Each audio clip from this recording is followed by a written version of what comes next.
Сенің мамаңның жиі айтатын сөздері. Әй, тұрсаш, көтеніңе күн түскенше жатасың ба? Ана көршінің баласы құрлы болмадың ғой бір. Дұрыстап істесе ертең шешесі не үйреткен деп айтады. Әй, босқа отырсың ғой, мен аяғымды қалап берші. Осы мен айтсам істемейсіңдер, ертең біреудің үйінде 4 аяқтап жүгіресіңдер. Мен жинап әлек, бұлар шашып әлек, квартиранттар өңшің. Мам, телефон әперіңізші.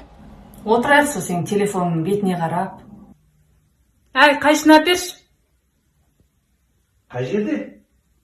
Тұр ғой сол шкафтың үстінде. Сол жерде 10 мың теңге жатыр десе қалай тауып аларсың, Мама, көйлек алам, ақша бересіз бі? Мен сат. Ұрысқанда осы Сәлима тәтеңнен аумай қаласың бар ғой. Қан жібермейді ғой, не дегенмен. Все мы по сути, как ни крути.